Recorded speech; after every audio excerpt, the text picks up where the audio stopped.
The flickering lights of the hallway cast long, dancing shadows, making the walk to apartment 406 feel longer than usual. It was late, the kind of late where the city of Dallas finally hushes, and the old building groaned with sounds Maria couldn't quite place. The air was heavy, thick with an unspoken tension that pricked at the back of her neck. She fumbled for her keys, their metallic jingle sounding unnervingly loud in the oppressive silence. Each clink and scrape echoed down the narrow corridor. Finally, the correct key slid into the lock. As she turned it, the familiar click of the deadbolt retracting seemed to sigh with relief. But the relief was short-lived.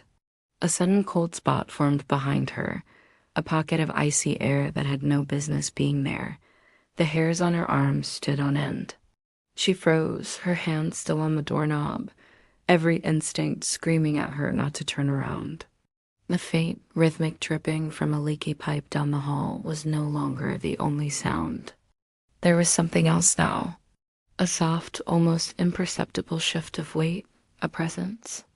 It was close, so close she could feel the stillness of its breath, a stark contrast to her own frantic, shallow gasps. The light above her flickered violently one last time, plunging the hallway into near-total darkness. In that brief, terrifying flash, she had seen it reflected in the brass number plate on her door, a tall, indistinct shadow standing right behind her. Her heart hammered against her ribs, a frantic drumbeat against the suffocating silence. She was no longer alone in the hallway. The door was unlocked, offering a sliver of escape, but her body was paralyzed by a primal fear. Was it a trick of the light? A product of an overactive imagination after a long day? Or was the chilling presence as real as the cold metal of the doorknob under her trembling fingers? Every horror movie she'd ever seen flashed through her mind, each one ending the same way. She had to move, had to scream, had to do something. But all she could do was stand there, trapped between the promise of safety inside her apartment and the terrifying unknown that loomed just inches behind her. What happens next? Follow for part 2 to find out. The city was dead silent, the kind of quiet that feels heavy, like a blanket smothering every sound.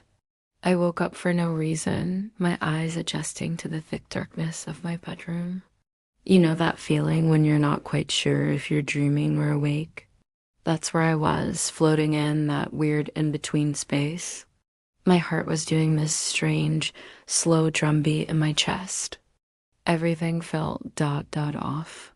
The air was cold, colder than usual, and I could feel goosebumps rising on my arms. I reached for my phone on the nightstand, my fingers fumbling in the dark. I just wanted to check the time, to ground myself in reality. But before my hand even touched it, the screen lit up, by itself. The sudden glow was blinding, carving a sharp square of light in the pitch-black room. My heart lurched, that slow drumbeat turning into a frantic, panicked rhythm. And there, on the screen, was a single stark notification. Not a text, not an email, not from any app I recognized. Just 5 words in blocky, white letters that seemed to scream at me in the silence. It said, "Don't turn around." My breath hitched in my throat. Every muscle in my body froze solid. Don't turn around? Why? What was there? My mind started racing, trying to rationalize. Was it a prank? A glitch? Some weird targeted ad? But the message felt personal, urgent. It felt real. A cold sweat broke out on my forehead. My eyes were glued to the screen, but my senses were screaming, reaching into the darkness behind me. I could almost feel a presence there, a shift in the air, a weight in the room that wasn't there before. I fought the urge, the primal, overwhelming need to look over my shoulder. My neck muscles were so tight they ached. I slowly, carefully brought the phone closer, trying to use its screen as a makeshift mirror, tilting it just so, angling it against the blackness. The reflection was distorted, warped by the glass. I could see my own wide, terrified eyes. And behind me, just at the edge of the light's reach, in the deepest part of the shadows by my door. Something was there. It was tall, blurry, a smudge of deeper black against the black. It had the vague shape of a person, but it was all wrong. Too thin, too still. I couldn't breathe.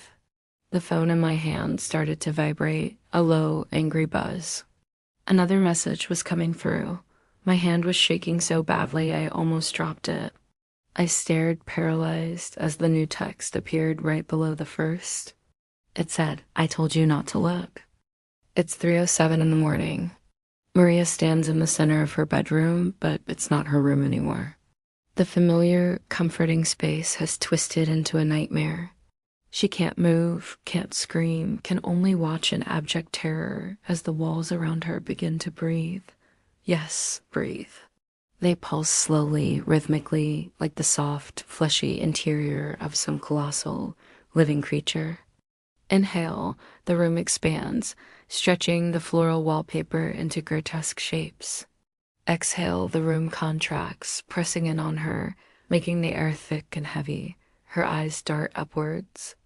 The shadows on the ceiling are no longer still. They writhe and crawl, twisting into long skeletal fingers that reach down towards her. They're not just patches of darkness. They're alive, slithering over one another like a nest of black serpents. A cold sweat trickles down her spine. The silence of the house is gone, replaced by a low, guttural hum that seems to emanate from the very bones of the building. It vibrates through the floorboards, up her legs, and settles deep in her chest, a malevolent purr that promises unspeakable things. Maria's heart hammers against her ribs, a frantic drumbeat against the slow, steady pulse of the room. She tries to force her legs to run, to flee this monstrous space, but they're rooted to the spot, heavy as lead. She opens her mouth to scream for help, but only a choked gasp escapes. The air is suffocating, tasting of dust and decay. The crawling shadows on the ceiling inch closer, their inky tendrils almost brushing the top of her head. The contracting walls seem to squeeze the very breath from her lungs. She knows, with a certainty that chills her to the bone, that she's not alone in this room, and whatever is with her is enjoying her fear. The clock on her nightstand remains frozen, its digital display a glaring, mocking red, 3:07 a.m. Time is stopped, and the nightmare is just beginning. What happens when the shadows finally touch her? Have you ever had that feeling? That unsettling sensation that someone is watching you? I did, every single night. It started with small things. A floorboard creaking upstairs when I was home alone. The whisper of my name carried on the wind, even when the windows were shut tight. I tried to ignore it, telling myself it was just an old house settling, my mind playing tricks on me. But then the misplaced items began. My favorite mug, always on the second shelf, would be on the counter. The book I was reading, left on my nightstand, would be back on the bookshelf. It was subtle, almost forgettable, but it was happening too often to be a coincidence. One evening, I was getting ready for bed, the house wrapped in an unnerving silence. I brushed my teeth, staring at my reflection in the mirror. My eyes looked tired, dark circles painted beneath them from sleepless nights. As I rinsed my mouth, I heard it. A soft, scraping sound. It came from my bedroom. My heart hammered against my ribs. I crept out of the bathroom, every muscle tense. The sound was coming from the closet. It was a faint, rhythmic scratching, like a fingernail dragging slowly down the wood. I held my breath, my hand hovering over the doorknob. Who could be in there? Was I finally losing my mind? Gathering every ounce of courage I had, I twisted the knob and pulled. The old wooden door groaned open with a long, agonizing creak. And there, standing amidst my clothes, was me, another Maria. She was identical in every way, same messy brown hair, same blue pajamas, same tired eyes, but her smile, it was wrong. It stretched too wide, a grotesque, painted-on grin that didn't reach her cold, emotionless eyes. They were like two black voids, staring right through me. A chill colder than ice shot down my spine.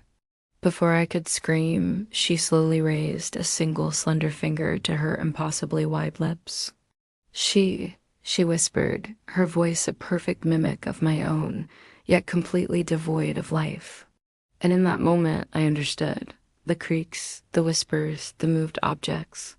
It wasn't the house, it was her. And she had been here all along. The flickering candlelight cast long, dancing shadows across the living room walls. Maria clutched the heavy iron poker from the fireplace, her knuckles white. She'd heard it again, that soft, rhythmic tapping from the hallway mirror. It had started 3 nights ago, a faint, almost imperceptible sound, like a moth beating its wings against the glass. But tonight it was louder, more insistent. Her heart hammered against her ribs, a frantic drumbeat in the oppressive silence. Taking a deep, shaky breath, she crept towards the hallway.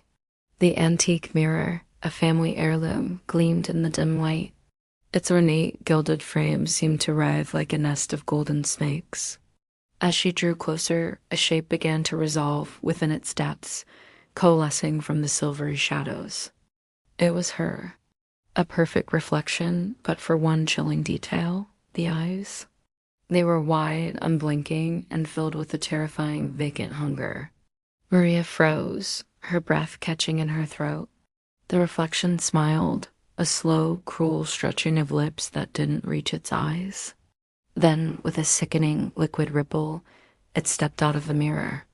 Water, dark and oily, dripped from its clothes, pooling on the polished hardwood floor. It stood there, a mirror image of her, yet utterly alien. She wanted to scream, to run, but her feet were leaden, rooted to the spot. The doppelganger took a step forward, its head tilting at an impossible angle with a dry, cracking sound, like twigs snapping. Its jaw unhinged, dropping far too low, revealing a cavernous maw lined not with teeth, but with jagged shards of what looked like blackened bone. A low, guttural growl rumbled from its throat, a sound that vibrated through the floorboards and into Maria's very soul.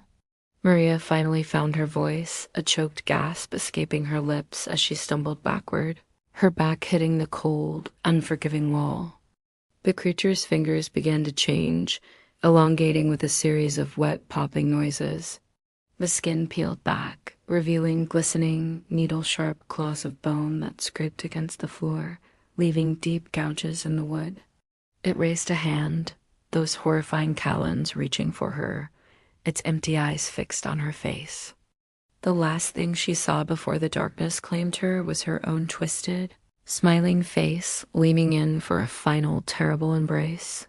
Thanks for watching, and if you enjoyed this story, don't forget to like and subscribe for more chilling tailies. It was an ordinary house, the kind you see in quiet suburban neighborhoods, the kind you'd never look at twice. That's what I thought too, until the day the walls began to bleed. It started subtly, a faint pinkish hue seeping into the beige paint in the hallway. I thought it was a trick of the light, maybe a strange reflection from the sunset. But the next day, it was darker, a deep, unsettling crimson. It wasn't just a stain. It looked like it was coming from within the wall itself. Then the veins appeared. Thin, branching lines, dark blue and purple, spreading across the red like a grotesque web under the skin of the paint.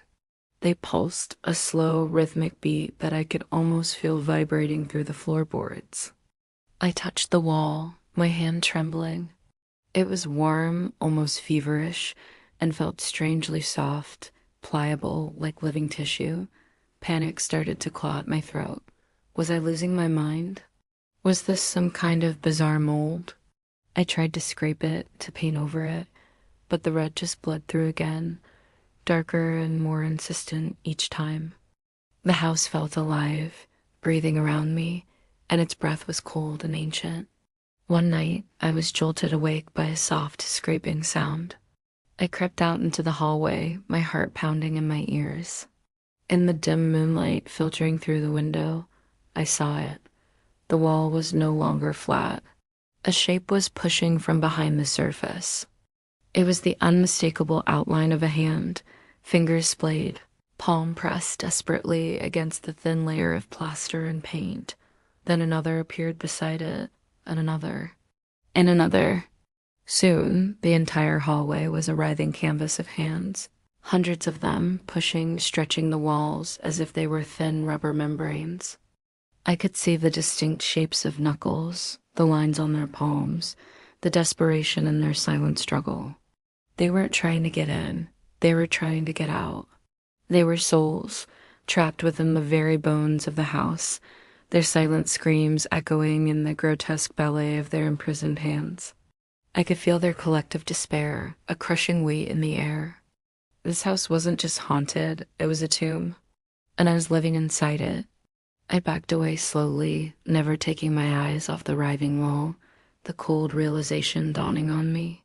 I had to get out, but a deeper, more terrifying thought took root. What if the house wouldn't let me leave? What if it wanted to add my hands to its collection? Thanks for watching, and if you enjoyed this story, don't forget to like and subscribe for more chills. Ever lived in an apartment building and wondered about your neighbors? The ones you hear but never see? Maria did. She lived in apartment 406. It was an old building, the kind where the walls seemed to hold centuries of stories. For weeks, Maria had been hearing things. Not the usual city noises or the couple arguing next door. This was different. A soft scratching from inside her own walls. A faint whisper like wind through a keyhole, even when all the windows were shut tight. She tried to ignore it, blaming it on old pipes or the building settling. But tonight, the sounds were louder. She was lying in bed, scrolling through her phone when the scratching started again. It was closer this time, right behind her headboard. Scra up, pause, scra up. Maria froze, her heart thumping against her ribs. She told herself it was just a mouse. It had to be. Then came the whisper.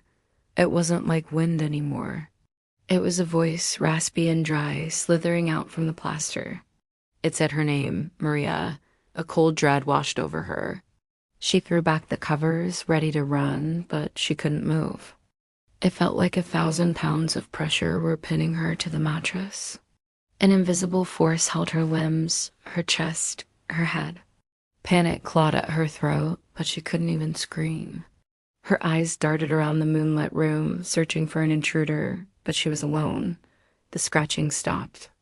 A shadow detached itself from the corner of the ceiling, oozing down the wall like black tar. It wasn't a person. It was a silhouette of wrong angles and limbs that bent the wrong way. It crawled across the floor, silent and fluid, and slithered onto her bed. The weight on her chest intensified, squeezing the air from her lungs. The creature, a void in the shape of a man, lowered its face until it was inches from hers. She could feel a cold breath on her skin, smelling of dust and decay. Its voice, a sibilant hiss, echoed not in her ears, but directly inside her mind. One moves out, one moves in. Maria's eyes, wide with terror, flickered to the wall behind the creature. The brass numbers on her neighbor's door, 407, were gone.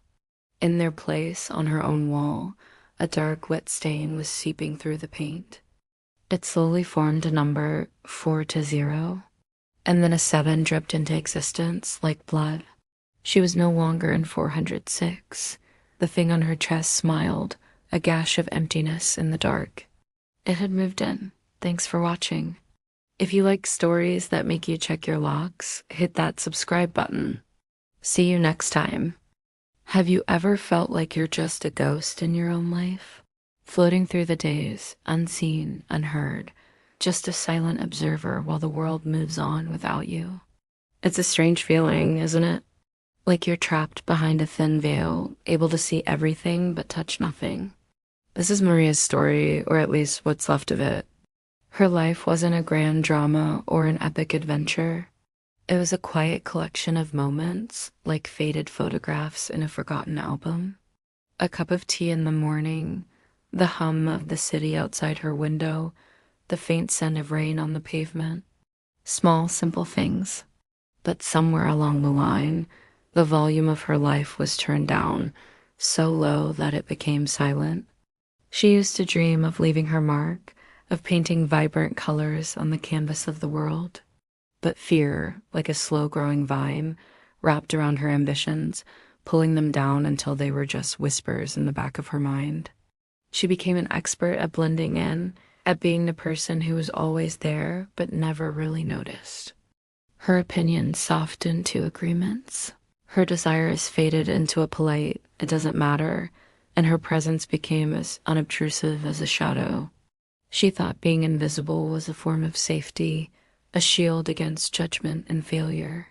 But a shield can also become a cage. The less space she took up, the less space she had. Now the morning sun streams into an empty apartment, illuminating dust motes dancing in the air where her laughter once was. The door is closed, silent. A new sign is placed upon it, bright and hopeful. For rent, move in today. It's a promise of a new beginning, a fresh start for someone else. But if you look closely, really closely at the wall inside, you might see it. A faint, almost imperceptible impression. The shape of hands pressed from within, a silent testament to a life that was lived, a person who was here. A final, desperate attempt to say, I existed. That's a chilling reminder that fading away isn't a peaceful disappearance. It's a quiet battle, fought and lost in the silent spaces of our lives. Don't let your story become a whisper. Make sure they hear you. Thank you for watching.